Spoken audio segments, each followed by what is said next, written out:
Muy buenos días, me da mucho gusto poder saludarte esta mañana, volver a estar conectados por este medio, llegar hasta tu hogar y compartir juntos de la palabra del Señor.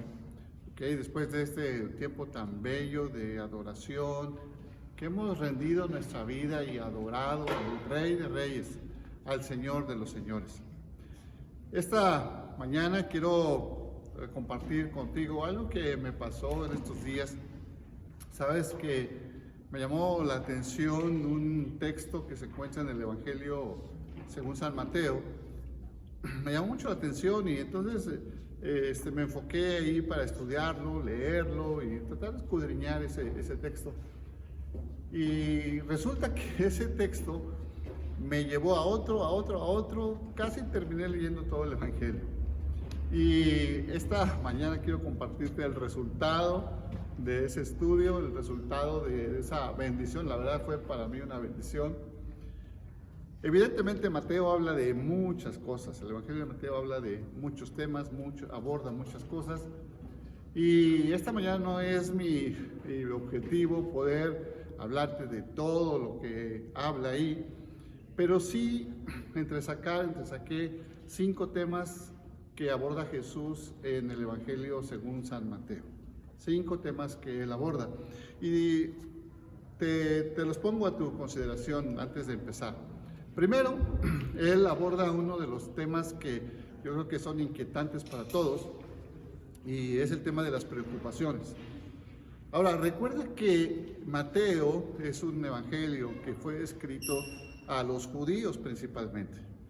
Entonces, los judíos realmente en ese tiempo están conectados con Dios, con su palabra, con guardar las festividades. O sea, son personas que son temerosas del Señor y son personas temerosas del Señor y que conocen de su palabra, están envueltos en su palabra.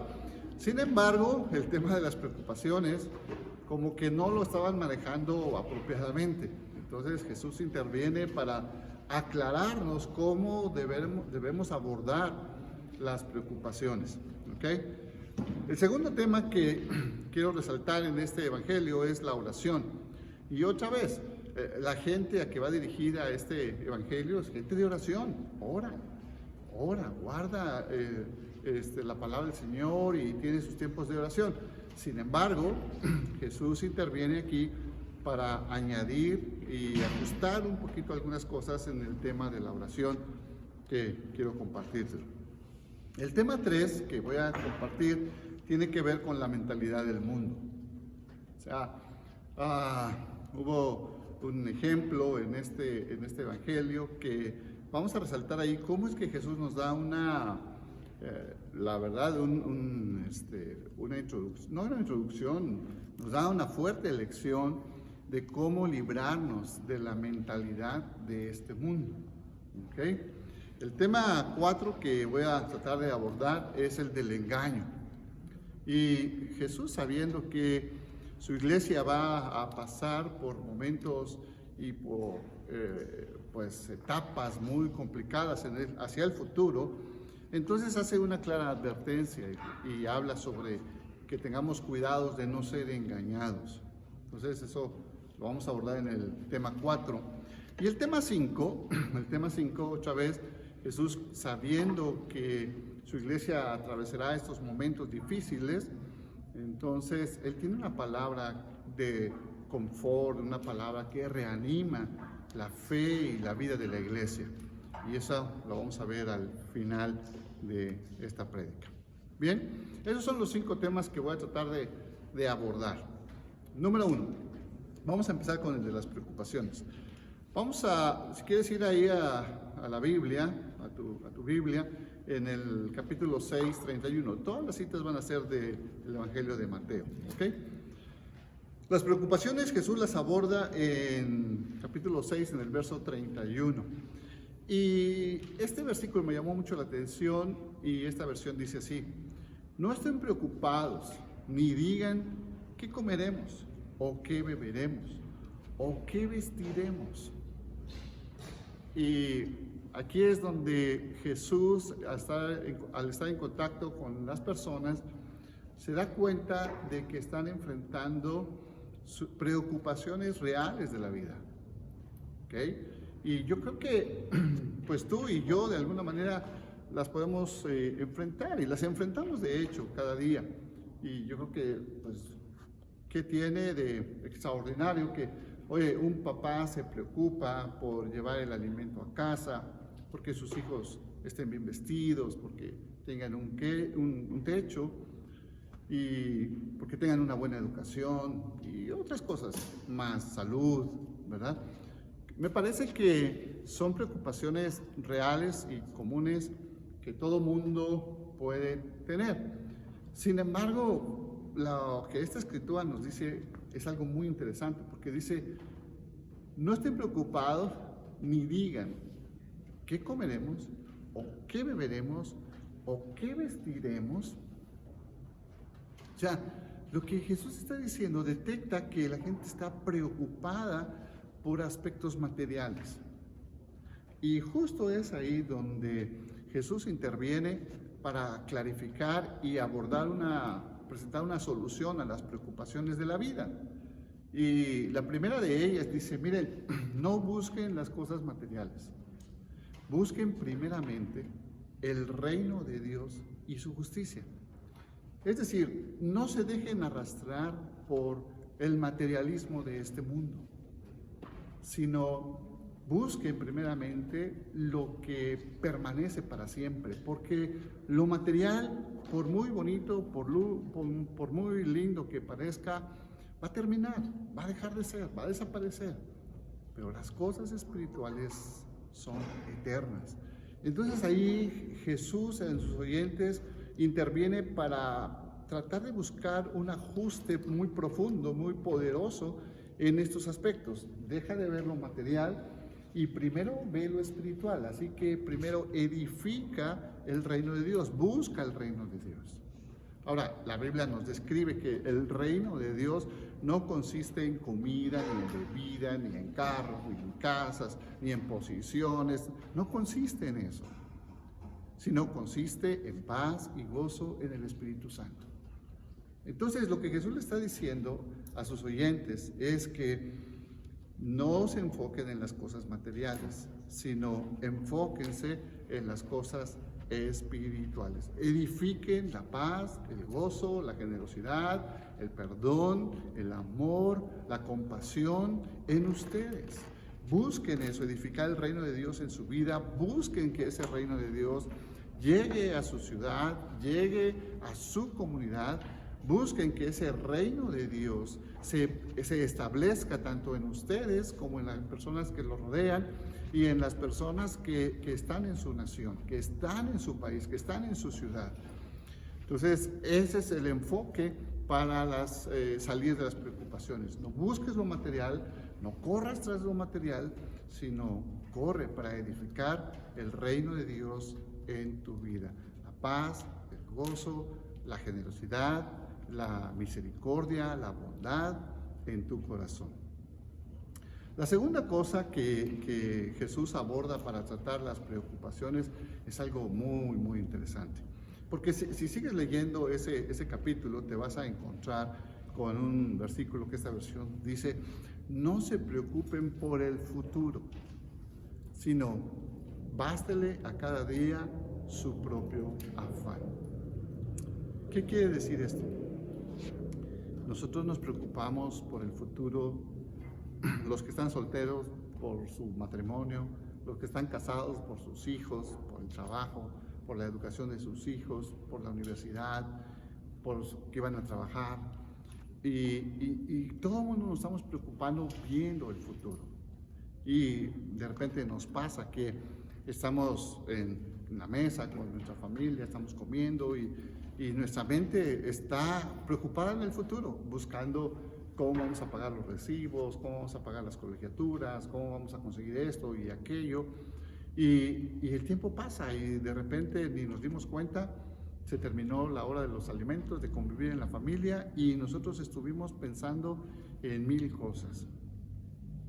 Porque esas son las preocupaciones, así se abordan las preocupaciones en el mundo material. Pero, dice la palabra de Dios, dice, pero bástale a cada día su propio afán. Es decir, que lo que Jesús nos está diciendo aquí es que finalmente vivamos nuestro momento, vivamos nuestro día, nuestro momento.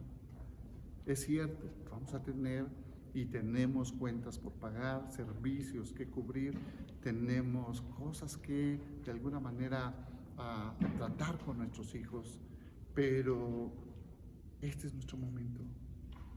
Si estás rodeado de tus hijos en la mesa para disfrutar los alimentos, ese es tu momento. Si estás compartiendo y ayudando a tus hijos con la tarea, ese es tu momento. Hoy, este es nuestro momento con Dios, con su palabra. Olvida la preocupación de mañana, del martes, del jueves, del próximo mes. Olvida eso. Hoy es tu momento de alguna manera descubrir qué es lo que Dios quiere decirte a ti. Amén. Cierra tus ojos un momento y deja que fluya la presencia de Dios en tu vida. Vamos a hacerlo. Y decir, Señor, mira, este es mi momento, estás aquí. Es cierto que tengo cosas pendientes, pero hoy quiero aprender tu palabra, quiero conectarme contigo, quiero conectarme con mis hermanos. Ahí están conectados ya en el chat. ¿Por qué no le mandas un saludo? ¿Por qué no le mandas y le dices, oye, me da gusto saludarte? Le mandas un saludo a alguien de una forma especial o específica. Y gracias, este es el momento para saludarte, este es el momento para bendecirte, este es el momento para sentir la presencia de Dios en mi vida. Gracias, Señor, gracias. Mañana trabajaré, mañana haré lo que tenga que hacer, pero hoy es el momento de mi vida. Disfrútalo. Te levantas en la mañana y tomas tu taza de café, te vas a tu sillón favorito, disfruta de la presencia de Dios. ¿Okay? Estás jugando con tus hijos una tarde en el parque o en tu casa, disfruta ese momento. Te encierras y pones tu música favorita de adoración, disfruta ese momento. No te angusties, no te preocupes. Entonces, las preocupaciones, según esta escritura, las abordamos de dos maneras. Una, que busquemos el reino de Dios. Y la segunda es que aprendamos a vivir nuestro momento cada día, un día a la vez. ¿Okay? El segundo tema es la oración. El segundo tema es la oración. Entonces, Mateo 7:7. Vamos ahí a Mateo 7:7. ¿Okay? Y como dije, este tema lo dice el Señor a personas que conocen de la oración y que oran. No son personas que no saben orar y no son personas que no oran, son personas que oran.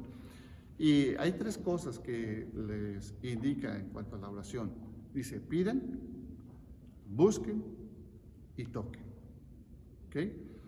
Te voy a platicar la historia esta historia está en Juan. En Juan, Jesús se encuentra con un ciego y Jesús va con él y le hace una pregunta que a mí me llama mucho la atención y le dice, ¿qué quieres que te haga? Y el ciego responde, que recobre la vista. Entonces, si tú analizas esa entrevista entre el ciego y Jesús, tú dices, pues es obvio, ¿para qué le pregunta qué quieres que te haga? Pues es obvio que está ciego, que no puede ver, pues sánalo. Pero Jesús no hace eso. Jesús se toma el tiempo y le dice, ¿qué necesitas? O sea, le da la oportunidad a este ciego de que exprese su necesidad. Entonces el ciego le dice, quiero recobrar la vista. Entonces, ¿por qué no llegó Jesús y dijo, pues está ciego, pues lo voy a sanar, le voy a devolver la vista sin preguntarle? Y es que hay algo interesante cuando pedimos las cosas a Dios o a otras personas. Y cuando pedimos las cosas, nos hacemos humildes. Reconocemos que no lo tenemos y entonces vamos a Dios o vamos a otras personas para pedir. Y ese pedir nos pone en una condición de humildad. para recibir lo que otra persona nos va a dar. Entonces, por eso es que la Escritura dice, pidan. Miren, hay personas que yo he conocido que son orgullosas y finalmente dicen, ¿saben qué? Yo necesitaba su ayuda y nunca me ayudaron. Pero espérate, ¿y cuándo pediste algo? No, pues es que deben de saber que yo necesito. O sea, pero no tuviste la humildad de pedir. No, pues es que ya todos supuestamente saben que yo necesito. Y hermanos, no es así. Lo que Jesús nos está diciendo es, pidan. Y en el pedir, humíllense, sean humildes para poder recibir la bendición. ¿Ok? Ahora, otra de las cosas que nos dice en este concepto, además de que Dios enfatiza este asunto de la humildad al momento de oración, al momento de orar, nos dice que pidan, la forma en que está escrito dice, pidan y sigan pidiendo, busquen y sigan buscando, toquen y sigan tocando hasta que les abran. Entonces, eso nos lleva solamente a una palabra, perseverancia en la oración. ¿Ya recibiste una respuesta a tu oración? No. Bueno, pues sigue pidiendo. ¿Ya recibiste una respuesta a tu oración? No. Bueno, sigue buscando. ¿Ya recibiste tu respuesta? No. Pues sigue tocando, sigue perseverando. Entonces, bueno, muchas personas han desistido de sus oraciones porque no encuentran respuesta, porque no se les responde, porque no hayan una solución y terminan flaqueando en su fe y terminan dudando de Dios y de su amor y de su poder. Y dicen, no, yo ya tengo mucho tiempo, ya tengo tanto tiempo y no he recibido nada. Y flaquean en su fe. Bueno, para ellos es esta palabra. Y dice, pidan y sigan pidiendo, busquen y sigan buscando, toquen y sigan tocando, perseveren en la oración hasta que de alguna manera reciban esa respuesta, reciban esa bendición, hasta que les abran las puertas que ustedes están buscando. El tercer tema, decía, es la mentalidad de este mundo. ¿Cómo trabajar? ¿Cómo librarnos de la mentalidad de este mundo? Primero vamos a identificarla en Mateo 20, 21. Una mamá se le acercó al Señor Jesús y le hizo una petición. Vamos a ver, dice, Jesús le dijo, ¿qué quieres? Y ella le dijo, ordena que en tu reino se sienten estos dos hijos míos, el uno a tu derecha y el otro a tu izquierda. Qué linda ella, ¿verdad? Ella tiene dos hijos y entonces su petición es, ordena que en tu reino tú tienes el poder, reconozco que tú tienes el poder, lo que tú digas, eso se hace. Que estos dos hijitos míos, que son lindos, que son preciosos, que se portan bien, que te aman, uno que esté a la derecha y el otro que esté a la izquierda. ¿Ok? Entonces,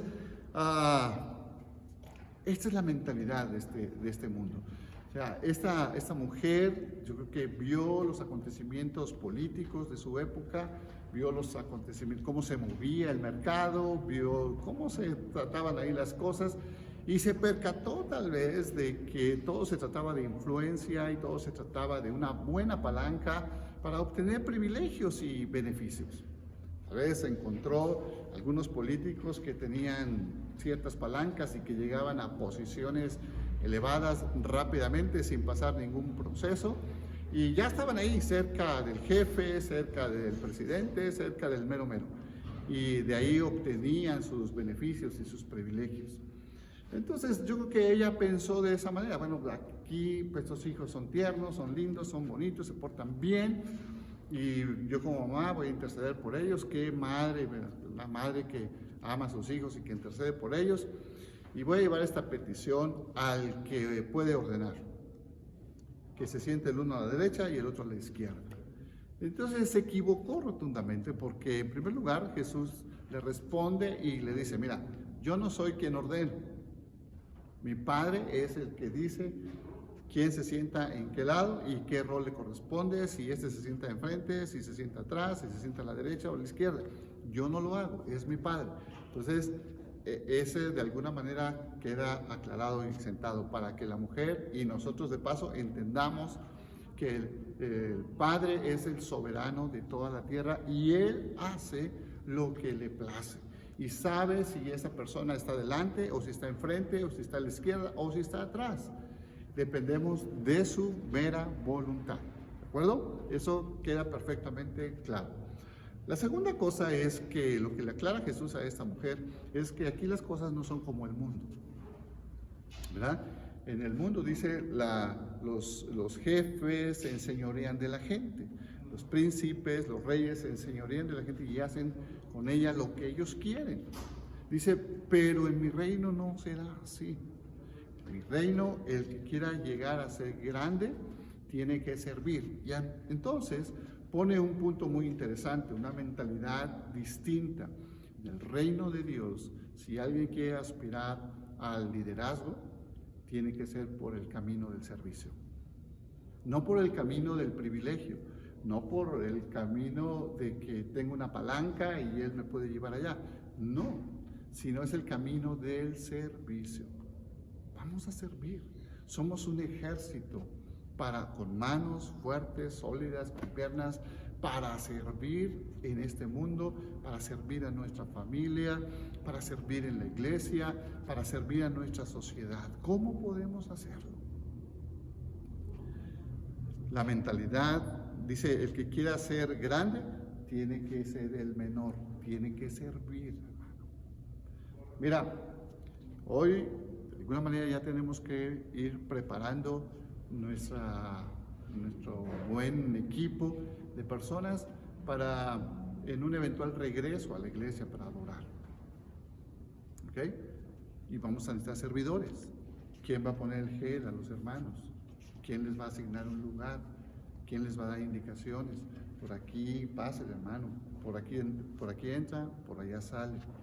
¿Quién va a venir un día antes, unas horas antes, a limpiar y a sanitizar todo el edificio para que nuestros hermanos estén cómodos y seguros mientras adoramos al Señor? Vamos a servir, vamos a servir. ¿Quieres levantar tu mano junto conmigo y decir, yo estoy dispuesto a servir?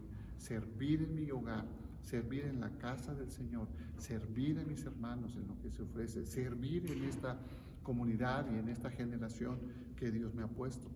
Porque finalmente Jesús dijo, yo no he venido para que me sirvan, yo no he venido para ser servido, yo he venido para servir. Y entonces, esa es la mentalidad. No es el camino del privilegio, no es el camino de tener una palanca, sino es el camino del servicio en el liderazgo cristiano. ¿Okay? Entonces, debemos de cambiar esa mentalidad. Y si ya la tenemos, entonces afirmarla y compartirla. Hermano, la vida cristiana es servicio. La vida cristiana es de servicio, es de sacrificio, es de dar a otros. ¿Ok? El tema número 4. El tema número 4 es el engaño. Y veamos en Mateo, vamos a Mateo 24. Busca ahí en el verso 4, por favor. Y es algo muy interesante, me llamó mucho la atención. Dice así este verso 4. Dice, respondiendo Jesús les dijo, mirad que nadie os engañe. Aquí hay varias cosas que quiero destacar. Primero, es una advertencia de Jesús, así que no la podemos pasar desapercibida, tenemos que estar listos con esto. Segundo, dice mirad. En otras palabras, pon atención, pon cuidado en lo que va a suceder en el futuro. Y dice que nadie os engañe, es decir, que va a haber gente con la intención de engañarte, va a haber mucha gente con esa intención de engañarte. Ahora, si leemos el resto del capítulo, nos vamos a encontrar por lo menos con 3 cosas que yo quiero expresarte, que son un factor de riesgo para caer en el engaño. ¿Ok? Dice, porque querrán engañarte. Y dice, ¿por qué? Dice, porque habrá muchos. Fíjate, ¿cómo me llama la atención cómo dice la Escritura esto? Dice, habrá muchos que se digan, aquí está el Cristo, allá está el Cristo, allá está, yo soy, aquel es. Habrá muchos predicadores. Y cada predicador tratará de compartir su perspectiva, su interpretación, su entendimiento. Habrá muchos, se proliferará la predicación, la exposición de la palabra de Dios. Pero el detalle es que dice la Escritura y nos previene de que muchos de ellos serán falsos, dice falsos maestros, habla de falsos apóstoles, habla de falsos profetas, habla de falsos hermanos. O sea, el engaño es una de las cosas que van a predominar en los últimos tiempos. Y habrá mucha gente que se levante con una voz para predicar sus interpretaciones, para predicar su entendimiento acerca de las Escrituras. Y esto va a traer confusión, y esto va a traer engaño a muchos. Entonces, mucho ojo. Otra de las cosas que, además de la proliferación de muchos predicadores, es que van a venir calamidades, ¿verdad? Y entonces habla y dice, ¿saben qué? Va a haber calamidades, va a haber pestes, va a haber terremotos, va a haber guerras, rumores de guerras, una nación se va a levantar contra otra nación y todo eso va a ser un caos terrible. Y de alguna manera eso va a traer engaño y confusión, porque el rey de esta nación, el presidente de esta nación va a decir, yo voy contra aquella nación en honor o en pro de la libertad y del amor, para hacer libre aquella, y ahí va. Y el otro también va a decir, bueno, ¿sabes qué? Yo también me voy a levantar y voy contra otra nación en pro de la libertad. Y entonces cada quien va a usar sus argumentos, pero el fruto final es que dice, irán nación contra nación y guerra contra guerra. Y la gente al ver eso, al ver de calamidades, de inundaciones, de terremotos, de incendios, de tantas cosas que van a suceder y que estarán sucediendo, entonces, y escuchar a tantos predicadores, y unos dicen una cosa, otros dicen la otra, entonces eso hará un caldo de cultivo para el engaño. Mucho ojo. Y bueno, no termina ahí la cosa, sigue diciendo en este capítulo, sigue diciendo que además de todas estas calamidades, dice que se levantarán personas y te odiarán a las personas que aman al Señor y que guardan su palabra. Los odiarán y los rechazarán y no los escucharán. Levantarán su mano, tratando de levantar su mano y su voz para decir, Dios es único. Dios, ¿cuál Dios? Dios no existe. El matrimonio, ¿qué? ¿Matrimonio qué? No existe, eso no hay, eso ya pasó. ¿Sí me explico? La familia, ¿qué familia qué? No, hoy tenemos unas nuevas familias. ¿Sí me explico? Entonces vendrán y te rechazarán y te odiarán. Y eso me recuerda mucho, si te das cuenta, veamos allá la experiencia que narra la Biblia en el libro de Esther, ¿verdad? Donde de alguna manera Gedeón, la reina Esther y la reina Esther, de alguna manera, y Mardoqueo, previenen al rey de que se levanta un complot contra los judíos. Y Amán, este maligno señor, dice unas palabras muy interesantes, porque va con el rey Amán y le dice esto, le dice, hay un pueblo distinto a nosotros y que tiene otras leyes diferentes. Entonces, y tiene tanto odio Amán por ese pueblo que le presenta un proyecto al rey para destruir a ese pueblo que es distinto y que es diferente. Ustedes conocen la historia. Finalmente Dios libró al pueblo por su gracia, por su misericordia, de ese malvado Amán. Pero las palabras de Amán siguen en la boca de mucha gente hasta la actualidad. ¿El pueblo de Dios? ¿Qué? ¿Pueblo de Dios? ¿La iglesia? ¿Qué? Es una iglesia distinta que tiene otras leyes, que tiene otros valores, que tiene otras formas, que tiene otras maneras, y entonces, por lo tanto, hay que deshacernos de ella. tiene un concepto de la familia diferente al que nosotros tenemos, tiene un concepto diferente a la vida del que nosotros tenemos, tiene un concepto diferente a la autoridad que nosotros tenemos, tiene otra cosa, parece que es algo de la antigüedad, algo retrógrada, algo que no funciona, que ya está pasado de moda, que no funciona en este siglo. Y así dice la Biblia, que seremos rechazados y que seremos odiados por ser diferentes.